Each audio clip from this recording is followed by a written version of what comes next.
Okay, we get it, Mr. Clark. Gravity makes you fall down. The students quickly realized this wasn't a prank. Mr. Clark had really collapsed. When the ambulance finally took him away, worry filled every face in the classroom. To them, Clark wasn't just a teacher. He had given them a whole new way of living. At the hospital, the doctors told him he had pneumonia brought on by exhaustion.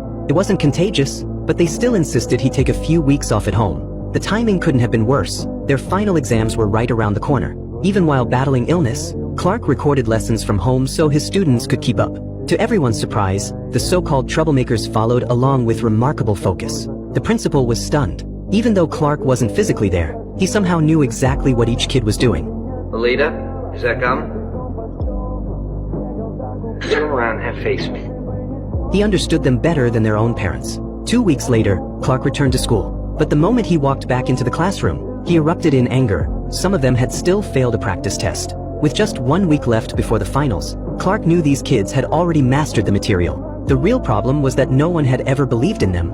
Everyone thinks we're losers, Mr. Clark. With a firm look, he told them, "This exam will be one of the most important turning points in your life. I know you can do it. This test will be your chance to shine." Jack, however, brushed it off. On exam day, 2 friends tempted him to skip and make some quick cash stealing. Clark, having anticipated trouble, intercepted him on the way.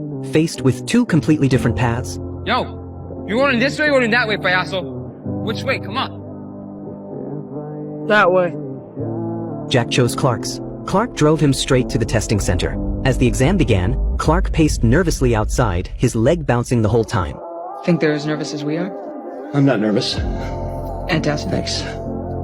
When it was finally over, the students walked out relieved, and so was Clark. Before the results came back, Clark surprised the class by taking them to see a play. The kids were thrilled, especially Jack, who was quietly overjoyed. But when the curtain rose, everyone was in their seats except him.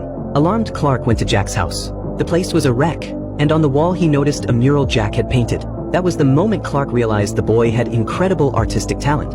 Searching the neighborhood, he eventually found Jack, bruised and bleeding by a pile of trash. For years, Jack had been suffering under his abusive stepfather. To protect him, Clark arranged for Jack to stay with the principal for a while. When exam results were finally announced, Clark had prepared trophies for every student, each one different, celebrating their unique strengths. For these kids, those small trophies meant the world. They were proof that someone finally recognized their worth. Then the principal walked in with the official results. This 6th grade class tested higher than any other class. You even tested higher than the honors class. At that moment, every ounce of effort felt